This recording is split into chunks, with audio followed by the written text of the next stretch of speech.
Tikman ang mga masasarap, katakam-takam at nakakabusog na talakayan ukol sa ating mayamang pananampalataya. Halina't magsalo-salo tayo sa Kwentuhang Katoliko.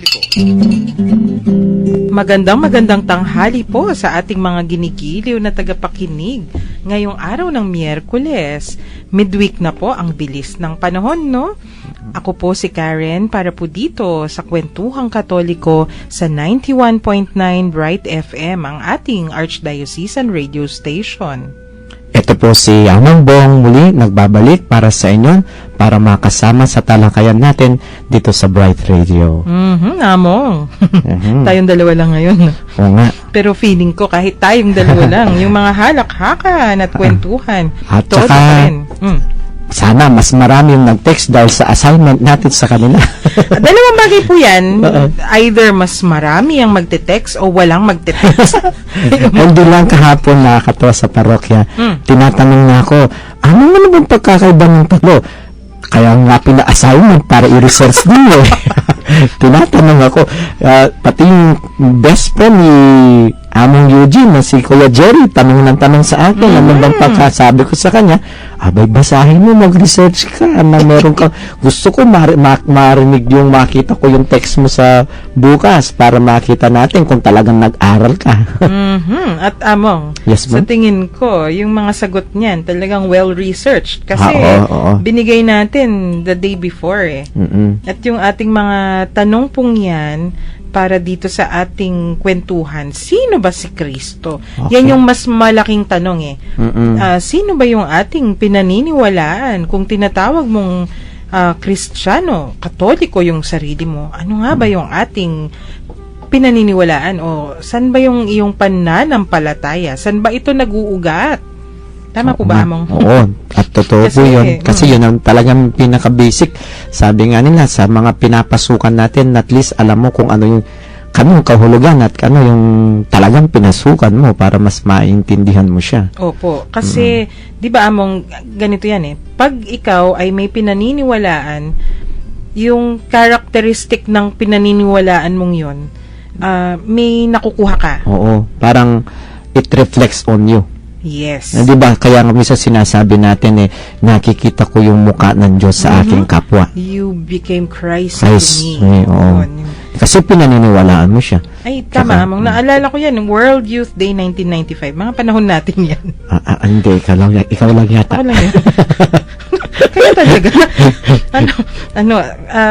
Ano yan eh, di ba yung mga pilgrims, yung mga pumupunta dito galing sa ibang bansa. Kung minsan, if you're caught in the middle of a crowd, kahit sabihin mo nang dala mo lahat ng pera mo, kahit isang kabang pera pa yan, hindi ka makakabili ng kahit ano. Kasi malayo, hindi ka makakasingit Sa dami ng tao. Opo. During that time daw, parang Australian delegate, yun, caught in the middle, hindi talaga makahanap ng lugar para makabili man lang ng inumin. Yung mga ibang delegates, lumapit sa kanya, binigyan ng pagkain. Naghahanap lang daw ng inumin, itong delegate na to. Binigyan ng inumin, binigyan ng pagkain, tapos camp out po yan eh. Oo. Kami natulog sa Rojas Boulevard nga noon eh. Sa Luneta, no? Opo. Doon sa camp out nila, pinahiram pa daw siya ng banig, pinahiram ng unan, ng kumot, lahat-lahat. O di, na-rest naman, nakapagpahinga naman ng maayos. Tapos kinabukasan, sabi daw nitong si Australian, "Thank you very much. You were Jesus to me last night." O, diba? Yung term na yun, "You were Jesus to me last night." Kung hindi ka sanay, anong ibig sabihin? Nagkatawang Kristo ako. Oo.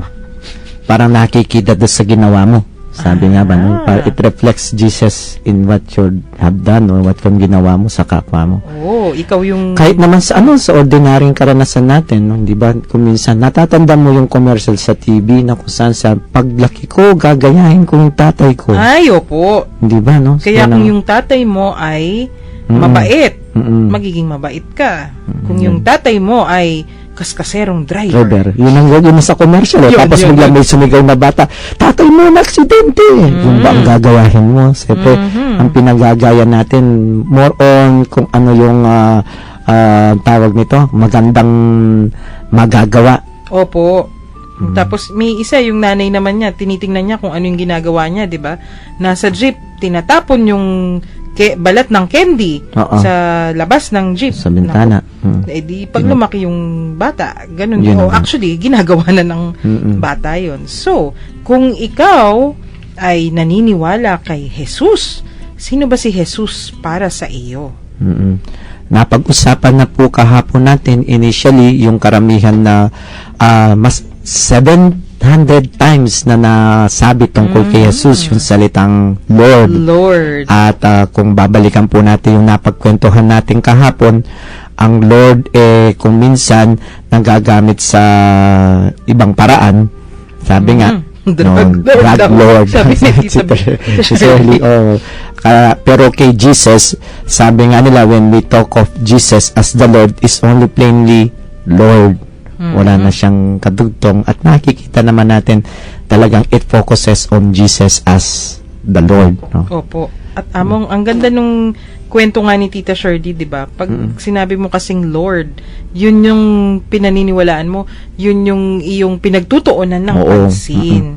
Kaya sabi nga kahapon po kapag ang pinag-usapan natin ng word sa colloquial language o sabi nga nila, it is the master. The master. The master. Inginu. Inginu. Ninong Panginuan mo. Yun, ang Yun. ganda nun Ang ganda ng salitang Panginuan. Ikaamong, nino pong Panginuan yun?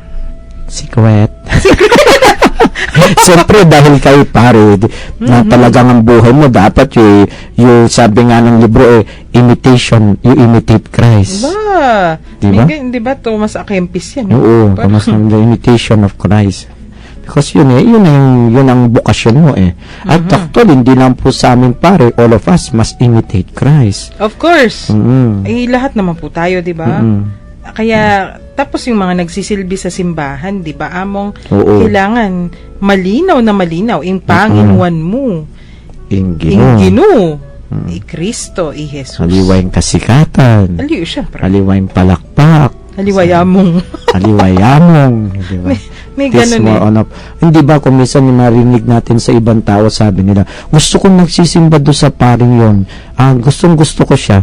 Alin ba yung gusto mo? Yung pare o yung misa? Yung Diyos? Minsan, di ba, napopokus minsan sa pare, nawawala doon sa pananaw o doon sa pagbibigay ng attention sa ang Diyos talaga ang pinuntahan mo, hindi si Father. Pero naman, among, kung minsan naisip ko, may ganun kasi hindi ko naman maipagkakaila kung minsan may ibang pari akong yung pag nag-homily halos memorize paglabas mo ng simbahan kahit lumipas na yung 2 araw memorize mo pa yung beginning, the middle, and the end. Ibig sabihin tumagos sa'yo, tumagos. Diba? Baka naman kasi yung mga paring ganon sila ay nagiging salamin ng Diyos. Oo naman. Diba? Ganda mo Ako kaya, nasasalamin kaya sa akin ng mga tao sa San Matias ng Diyos. Bukas sisimba ako doon. Nag-homily kayo, magno-note ako. Teka muna, ang dami na po nating texters, may mga sagot na. Pero sa ating listeners na nais humabol, ano nga ba yung tanong natin ulit, Amang? Kahapon po, nag-iwan tayo ng 3 salita na ang sabi natin, meron ba silang kaugnayan kay Kristo o anong kahulugan nito? Yung pong anong ibig sabihin ng Son of God, Son of Man, and Son of David. As mga pantawag natin kay Jesus na the Lord. Isa po yun. Ngayon naman, sa araw na ito, ang pag-uusapan natin itong 3 salitang ito. Anak ng Diyos, anak ng tao, at ang anak ni David. Kaya kung kayo po gustong sumama sa aming talakayan, ito ang ating mga text numbers. Sa Smart, 0918-351-8282. At sa ating Globe, 0917-363-3738. At sa Sun number, 0932-231-4124. Ayan. Ay, kung nais po ninyong panoorin kami habang kami dumadaldal dito sa booth, pwede naman po. Pwede po kayong pumunta sa inyong browsers kung may internet kayo at i-type lamang ang www.ustream.com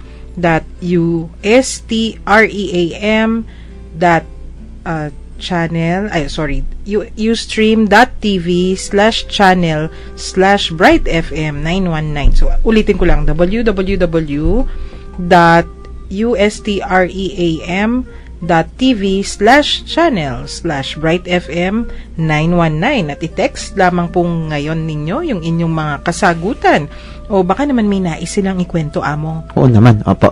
No. O baka mamaya Sa mga karanasan, halimbawa, pag sinabing anak ng Diyos, ano ba yung naging karanasan mo doon sa anak ng Diyos? Anak na kaning Diyos. O kaya sabi nila, anak ng tao, ano ba yung pumapasok, mararamdaman mo kapag narinig mo yung mga salitang yon? O kaya yung anak ni David? At least hindi anak ng tipaklong. Yan na yung mga narinig ko eh. Kapag galit ka, di ba, kung minsan mo kung ano, yung anak ng tapos kung anong masamang dinudugtong natin doon, di ba, no? Anak ng... Yan, ay nako. Mag-break muna tayo. Makinig muna sa isang magandang tugtugin.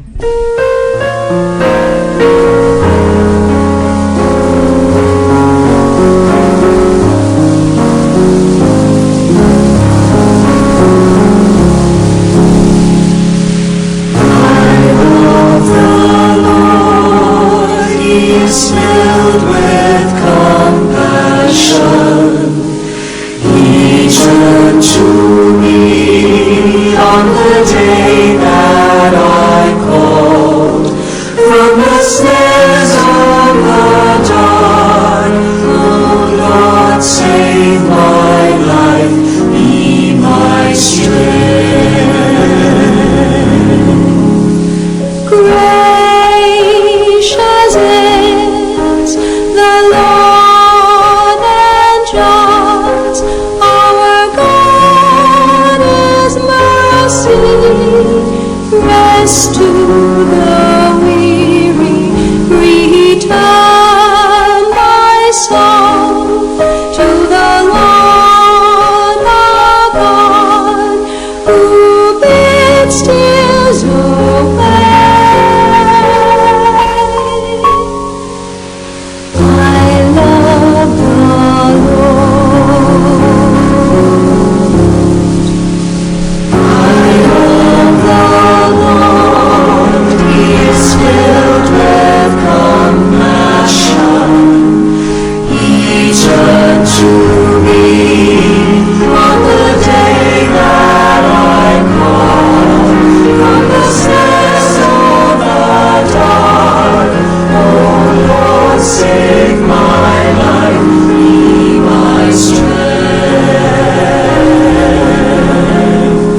How can I repay the Lord for all the goodness He has shown me? I will raise the cup of salvation and call on His name. I love the Lord. I love the Lord. He is filled with compassion. He turned to me on the day that I called from the snares of the dark. Oh Lord, save my life, be my strength. I shall lift my vows to you before your people. I am your servant. I will offer you my sacrifice of praise and of prayer.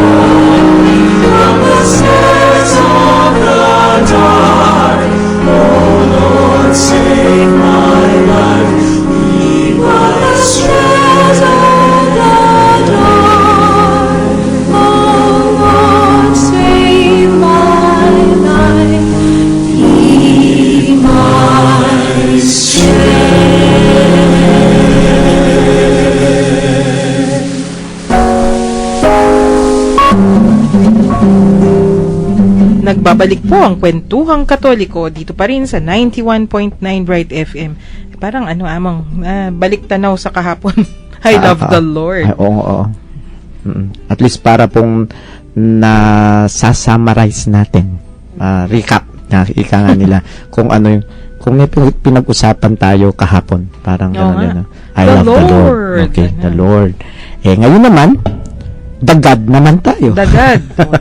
The Son of God. My Lord and my God. My Lord and my God. Sabi nga ni St. Thomas, di ba, no? My Lord and my God. So, paano natin sisimulan? Kasi pag sinabi mong Son of God, parang overwhelming.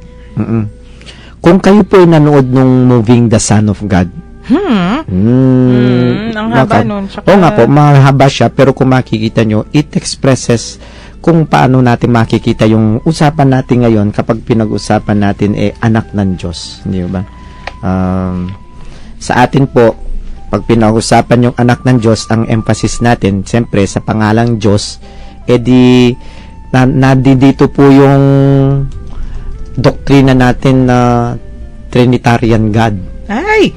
Trinitarian means yung Holy Trinity. Okay. The Father, the Son, and the Holy Spirit. Hindi ba sabi natin tatlong persona sa isang Diyos. Kaya po, kaya nga, Son of God, siya yung pangalawang persona ng pagka-Diyos. Naku! Naintindihan natin?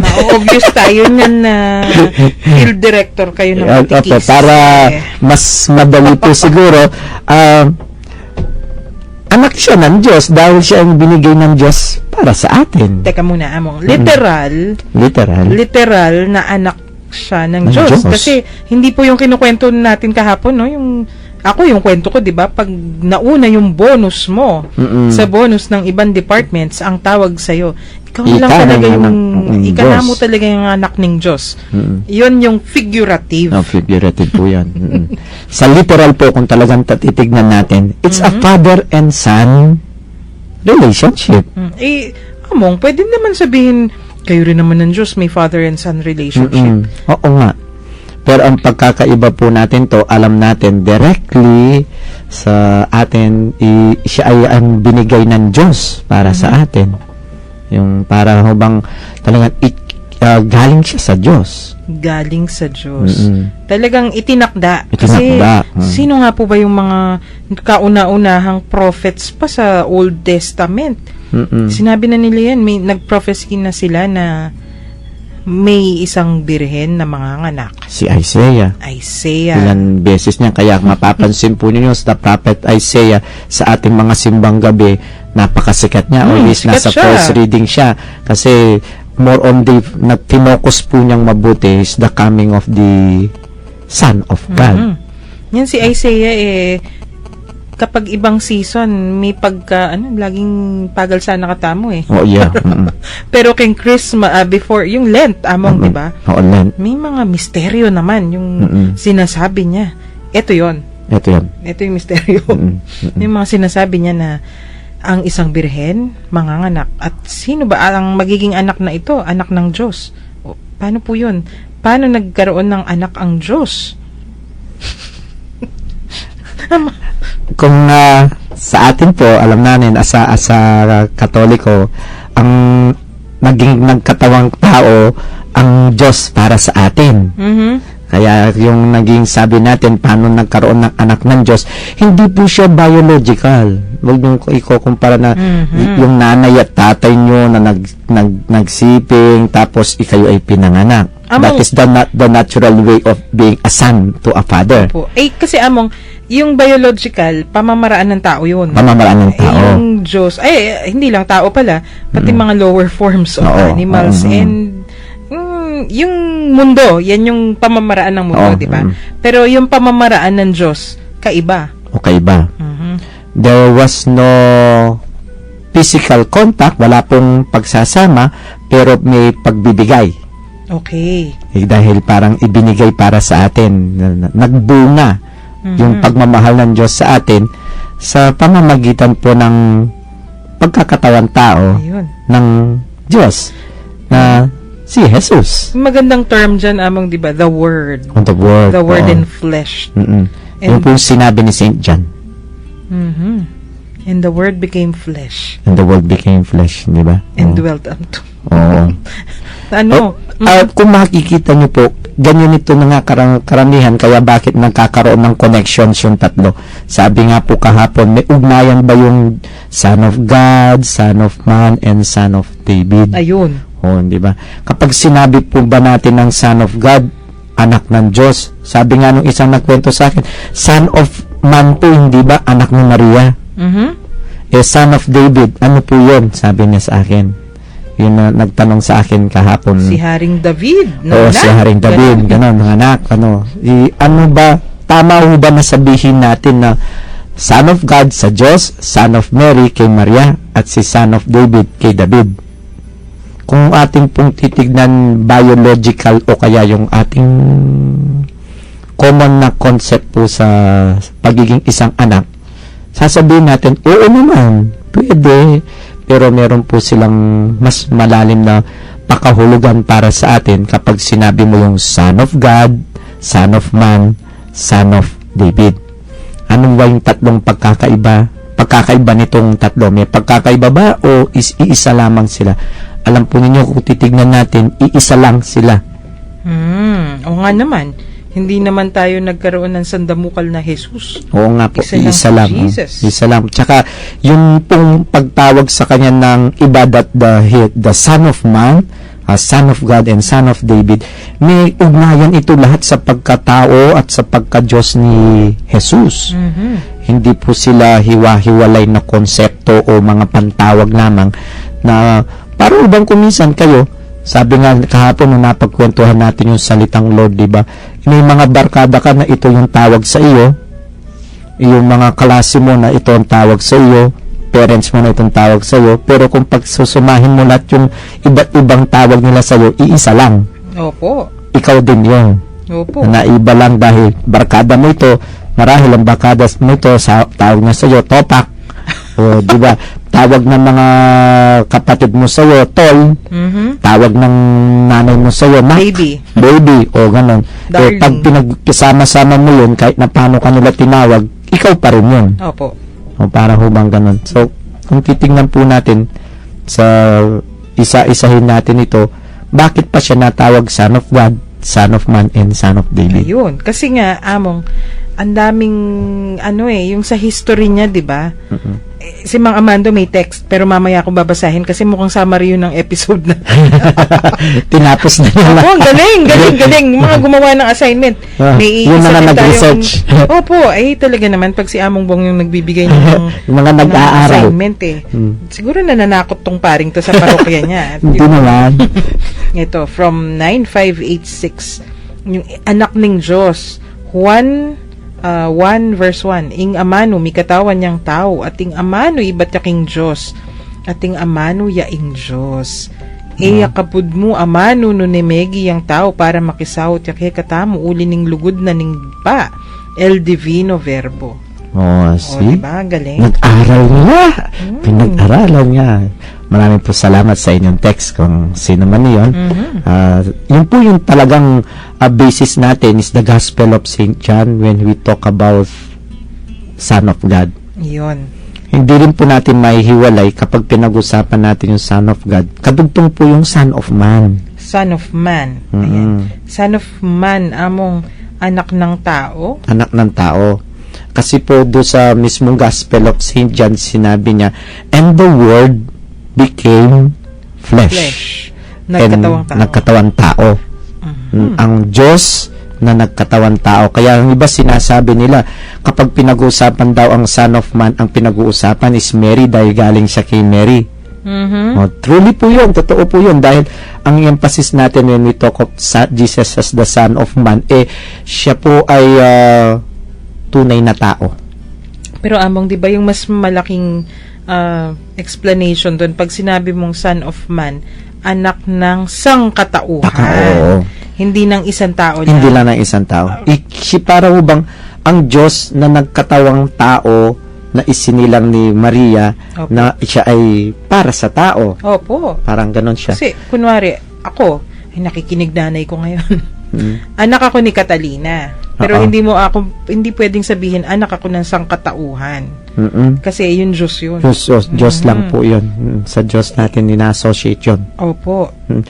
Tsaka ano naman, hindi ba, sa ating pananampalataya, pinaniniwalaan natin si Jesus ay Diyos Mhm. at tao. Oh, yes. Hindi ba? Yung Diyos at dalawang- tao. It emphasize po kapag sinabi nating Son of God, siya'y Diyos, Son of Man, siya'y tao. Mhm. Truly flesh. Hey, among kaya, di ba sa misa po ba yun? Yung true God and And true man. Mm-mm. Pag sinasabi nyo yun, among, parang may lecture na nasa likod nun eh. Anong lecture na nasa likod mo? Kasi, ano yung true God and true man? Mm-mm. Kailangan, linawin. Paano naging tao at Diyos? Tao at Diyos. Naku, two natures in one God. O kaya nga, yun po yung, hindi po natin siyang tinatawag na mystery, but it's the reality of ng Diyos na nagmamahal sa tao. Oo nga. Na siya'y tunay na Diyos, na hindi natin may pagkakaila iyon, dahil nasusulat po mabuti sa ating mabuting balita na siya'y talagang anak ng Diyos. At sabi nga po is, dahil sa banal na Espiritu na ibigay siya kay Maria, bunga siya ng banal na Espiritu, at yan alam naman natin, bahagi yun ng kanyang pagka-Diyos. At yung kanyang pagkatao, dahil nakiisa ang Diyos sa tao. Na yun, sa pakikiisang yun, among, yan yung magandang talakayin eh. Kung si Kristo ay anak ng Diyos at tayo rin ay sinasabing anak ng Diyos. Tayo, we are sons and daughters of God the Father. Edi yung hidden meaning dyan, si Kristo ay kapatid natin. Oo naman. Kaya hindi ba, kung minsan maririnig mo yung mga kanta natin, Jesus na aking kapatid, di ba? Yung parang relationship natin sa Kanya as a son of man, truly man, parang yung relationship, human relationship natin. Opo. Kasi nga, yun yung sabi natin, He was fully human. Siya'y naging taong ganap na ganap, buong buo, walang labis, walang kulang. So, at among dun siguro lumalabas yung pagmamahal talaga ng ating Panginoon, no? Yung at pagmamahal ng Diyos Ama, kasi yung kanyang sariling anak na He could have not touched the situation yung pwedeng dun lang, hindi na naman niya kailangan pinadala dito sa lupa. Oo nga. Nagdusa pa siya, kung ano-ano pa yung nangyari. Pwede namang pinanood na lang niya tayong magkagulo. Tsaka hindi lang yun, as a God, alam mo kung ikaw ang Diyos, di ba, yung konsepto natin, makapangyarihan ka. You have done isang idlap ka lang. Opo. Tapos ng lahat, di ba? Pero hindi ganun yung Diyos natin Ayun nga, yung pagmamahal niya sa atin, yun gustong-gusto ko na binabasa yung reflection ng isang theologian, yung sabi niya, God became vulnerable to us. Diba? Yung vulnerability na yan, ina-apply mo pag na-in-love ka. Oo. Sino yung capable manakit sa'yo? Yung mga taong mahal mo. Tayo daw ay tayo yung weakness daw ng Diyos. Totoo Diba, po yun. Oo, tayo isipin mo yung siya pa ang gagawa ng paraan para sa tao na alam naman natin kung minsan ang titigas po ng ating ulo, no? Yung favorite na sinasabi ni Among Jean, kaya daw yung mga angels, sang scripture nga ba yun? I forgot. The angels, kaya sila naiinggit sa atin. Because we are Nasa morning prayer yata. Tsaka, di ba, today sa morning prayer, meron kami morning prayer ang nakasabi that we are the apple of His eye. Oo, di ba? The apple of His eye. Kung di ba naman apple of His eye, pinadala yung anak niya para maging kawangis natin, para maging flesh like us. Ay, grabe naman yun. Pag ginawa yun sa'yo, ibig sabihin, ano pang pruweba yung kailangan mo? Oo naman. Diba?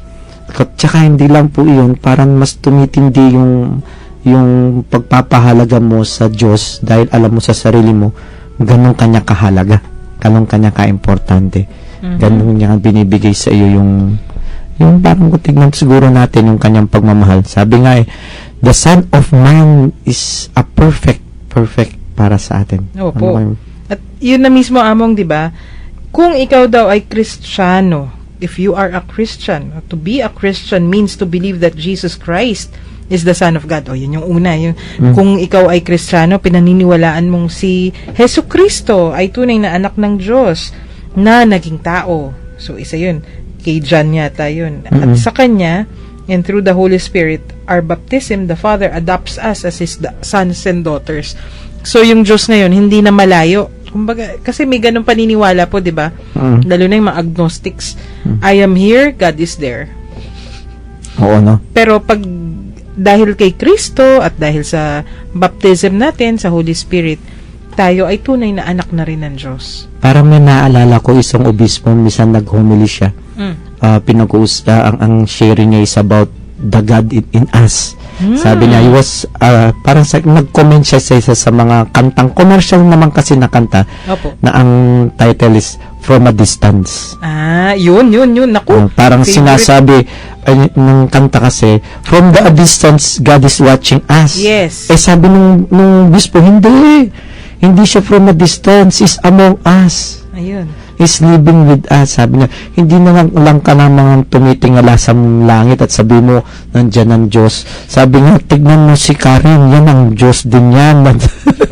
God is among us kasi. That is among God us. is in me, God is That in is you. Oo, that is in everybody. Kaya, kasi, doon po natin makikita kung bakit nga yung sabi mo nga kanina it is a relationship between the God and Son. Opo. No, para bang pinakita na rin sa atin is our relationship with God and us, ng anak ng tao, anak ng sangkatauhan, na para bang nasa sa atin siya. Ito yung tanong, Amo. Tanungin natin yung mga listeners natin. Kasi baka nahihilo na sa atin. Nahihilo sa mga termino natin. Mga Son of God na to. Hindi ko naman ramdam. Ayun. Kayo po ba nararamdaman nyo na anak din kayo ng Diyos? Amo, tingnan natin kung ano yung isasagot. Naku, si Friend Ray, kailangan mag-text dito. Opo, no? Kasi, kailangan din, yung di ba, kung minsan sasabihin nila, naramdaman mo ba sa buhay mo na tunay kang anak ng Diyos? Kasi pwede naman in name only. O kaya, anak ka ng Diyos, title lang yun. Kayo po ba, ramdam ninyo na anak din kayo ng Diyos? At kung yung inyong mga sa inyong mga ginagawa, napapatunayan ba na kayo ay anak ng Diyos? Tingnan po natin. Etong si Mang Amando, babasahin ko na yung text na napakaganda kasi may nagbibilang na po tayo ng minuto Ang kasagutan daw ni Mang Amando, ito, among naka-enumerate, Son of God. During his baptism at the Jordan River by John the Baptist, a voice from heaven was heard. This is my beloved Son, with whom I am well pleased. The voice of God repeats the statement, You are my Son. Today I have begotten you. Very well said, He is the Son of God, a kingdom for all. One yun, Among, Okay. Number 2, Son of Man. In Luke 21:27-28, it is written, And then they will see the Son of Man coming in a cloud with power and great glory. Stand erect and raise your heads, because your redemption is at hand. He is the Son of Man who comes to us as a Savior. Di ba? Ang galing nga naman. Talagang ni-research ni Mang Amando to. Niya talaga. Ito, number 3. Son of David. This refers to the genealogy of Jesus, the son of David, the son of Abraham. Abraham to David is 14. David to Babylonian exile is 14 generations. Babylonian exile to Christ, 14 generations. Oh, may Simbang gabi natin yan. Ibig sabihin si Mang Amando hindi Nagsimbang tinulugan ng simbang gabi. Jesus' Davidic descent is through Joseph, the son of David. Oh, talagang hindi talaga natulog si Mang Amando. Salamat po, Mang Amando. Naku, natutuwa kami pag natatanggap namin yung inyong text messages at talagang ginagawa po ninyo yung inyong assignment. Ayan, sumagot na si Ray, nag-text na daw siya. Siya pala yung unang nag-text, yung may divino verbo. Nahahalatang taga-kumbento yung si Friend Ray. Ba, talaga naman, Amang. Okay. Tingnan niyo yung ating mga listeners. Ang sisipag sumagot. May ilan pa dito pero halos pare-pareho, kaya pag-iisahin ko mamaya yung mga text questions at comments. Makinig po muna tayo sa isang magandang tugtugin.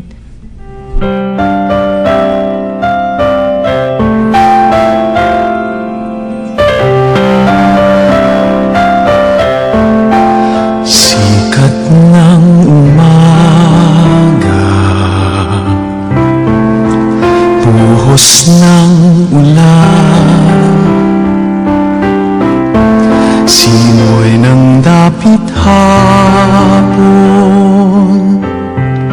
sinag ng buwan,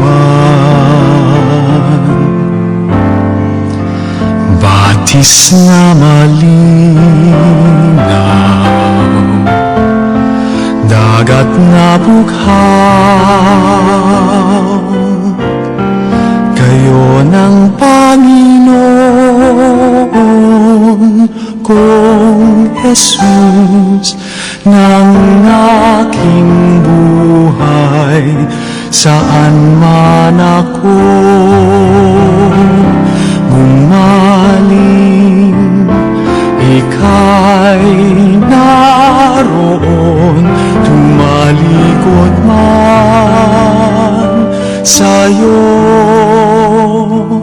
Dakilang pag-ibig mo sa akin, tatawag at magpapalalang, ako'y iyong ginigiling at siyang itatapat sa puso.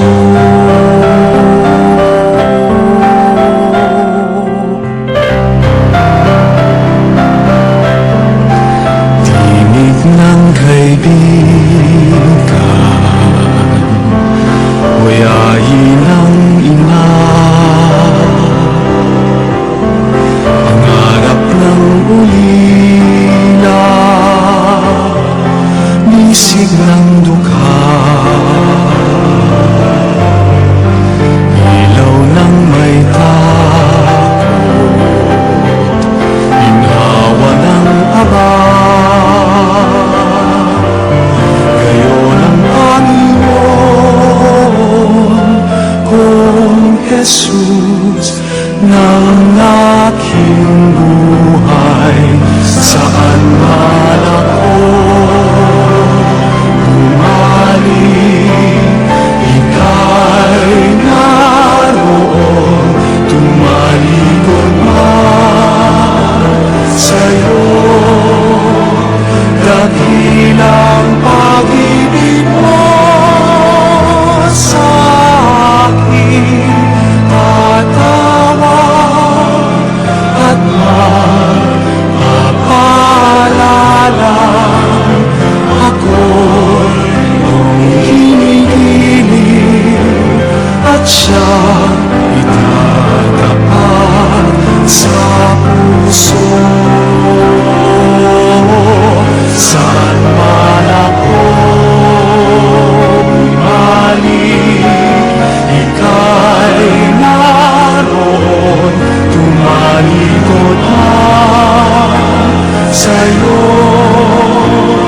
Dakilang pag-ibig mo sa akin, tatawag at magpapalalang, ako'y iyong ginigiling at siyang itatapat sa puso.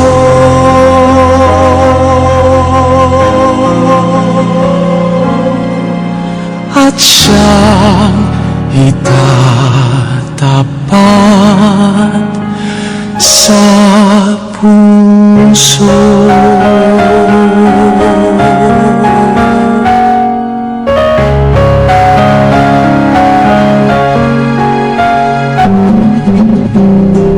Nagbabalik po tayo sa Kwentuhang Katoliko, ang ating Archdiocesan Radio Station 91.9 Bright FM, ang host nito.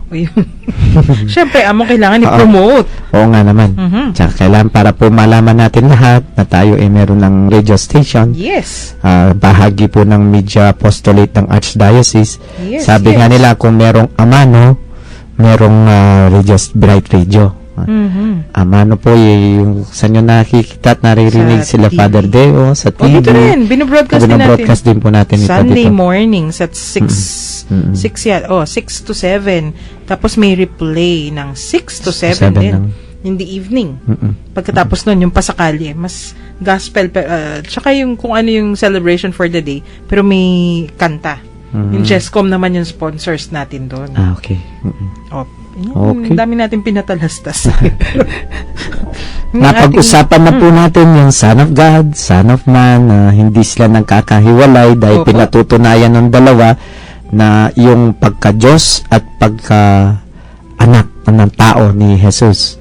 Hindi ho ba dahil sabi nga nila sa Son of God, we talks about His divinity, yung pagka-Diyos niya, yung dahil, yung nga sabi ni Tatay Amado kanina doon sa text niya, yung nagkatawan tao siya. Tapos yung Son of Man naman po, yung makikita natin na talagang taong nakipamuhay sa atin. Tunay na Na tunay. tunay. Hindi alien, amo. Hindi alien. Oh. Ang tanong lang siguro doon, anong pagkakaiba ni Jesus sa pagkatao natin sa pagkatao niya? Kung yung pagkatao ang pinag-uusapan, wala. Pero mas mabait siya sa atin. Lalo na sa akin. Kasi sabi natin, it is the Son of Man, kung nagkatawan tao siya, anong pagkakaiba ni Jesus ng pagkakatawan tao niya at yung pagkakaiba natin sa pagkakatawan tao natin? Yung DNA daw. Alam naman niyo ako, mahilig akong mag-check ng kung ano-ano.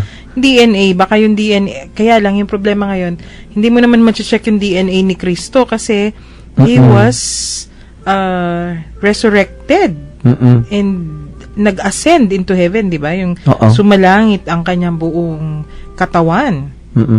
Hindi mo ma-check yung DNA. Pero yung mga nagsasabi na scholars, kasi anak lang siya ni Maria, hindi siya anak ni Jose. So, yung DNA daw niya, nandun yung kasagutan. Problema, wala naman siyang relic.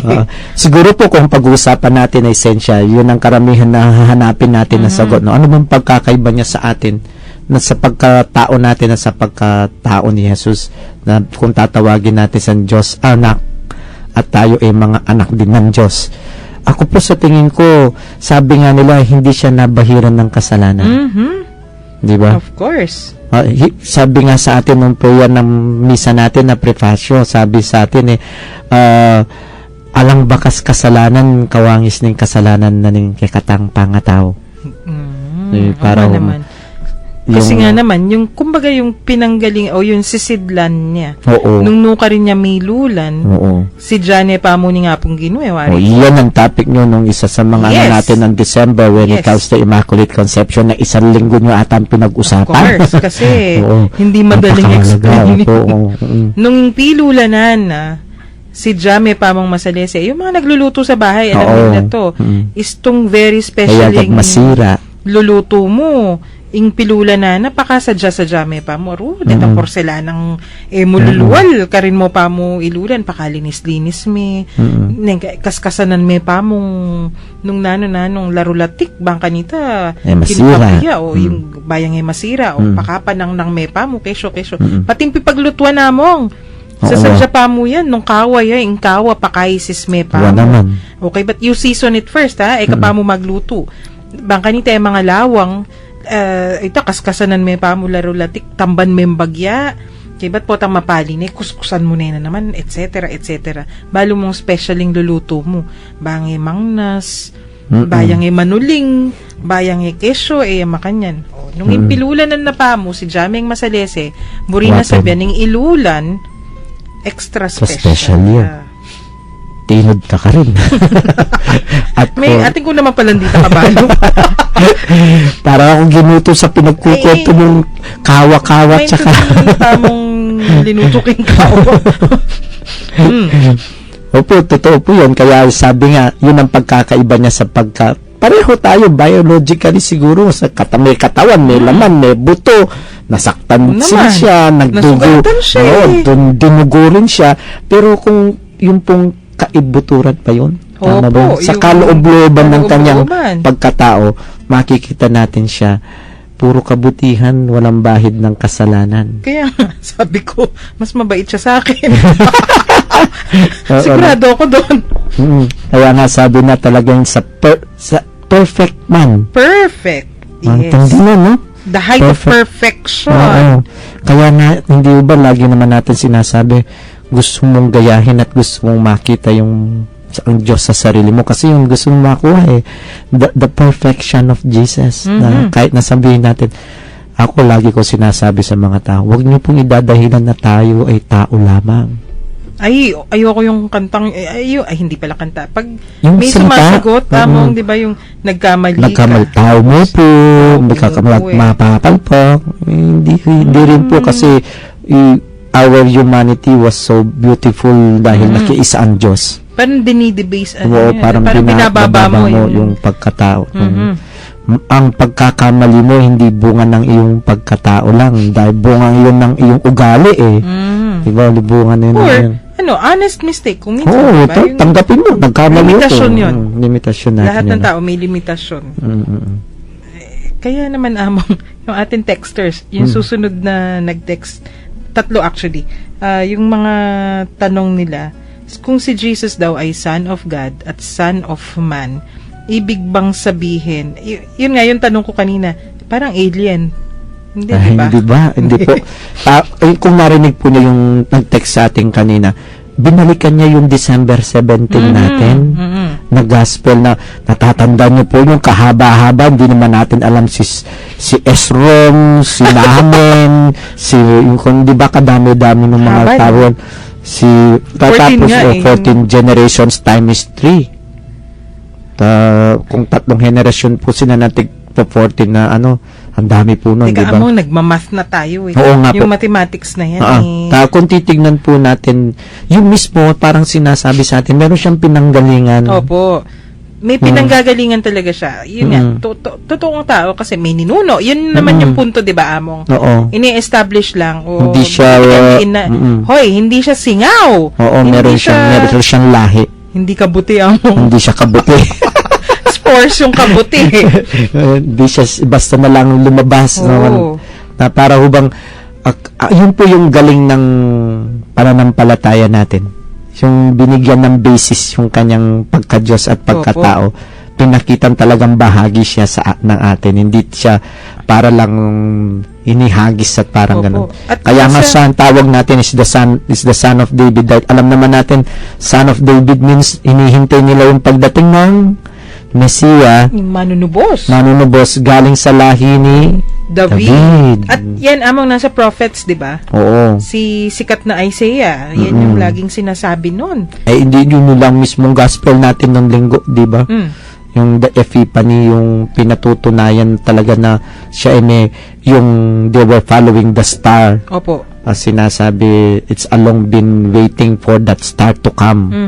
Di ba? Pero ano yan kasi kung sinabi na yan ng mga prophets, ang dami din naman kasing mga prophets na sinasabi nila darating yung Mesias, darating yung ganito, tayo ay pagtatanggol at tayo ay deliverance. Tayo ay ililigtas. Pero akala kasi ng mga tao nun kung sino-sino tong mga Mesias na to, di ba? Oo. Ang dami-dami nila. Sabi nga, beware of false prophets. Nako, medyo oras na, bitin tayo. Opo. Pero, yung mga texters po natin, noted yung inyong mga questions. Itutuloy natin yung ating kwentuhan bukas at hanggang Friday. At yung mga pag-uusapan po natin, text lang ninyo kung nais pa po ninyong sagutan yung, kayo ba ay nararamdaman nyo na kayo anak ng Diyos? Text po natin yan bukas habang tayo nagkukwentuhan dito. Pero marami pa pong titles si Jesus Bukas, Among, magbibigay ba tayo ng assignment? Opo. Nakakatakot yung Simpleng assignment lang po tayo para bukas na sa ganon na ngayong gabi na meron na tayong reflections pang sarili ba. Ang isa po sa mga napag-uusapan natin na title ni Jesus, ang sinasabi nila propeta. prophet. Prophet. Ay, Di ito ba? parang Isaiah din siya. Oo, the prophet po. Yun ang pong kagandahan. Ang ating pong tanong ano ba ang ibig sabihin ng propeta Mhm. para sa iyo? Mhm. Hmm. Propeta. Naku. Ano yan? Mukhang mainit yung kwentuhan yan kasi Oo. maraming prophet. Yung, pwede ba yung nanghuhula? Oo, Pwede ba yung... parang kumisan yun yung konsepto ng ibang tao, hindi ba, no? Mm-mm. Tuloy natin yan bukas. Bukas po, no? Sino po ang prophet para sa inyo? At ano yung ginagawa ng prophet? Oo. Text po ninyo yan bukas, ha? Mag-research po tayo ng konti.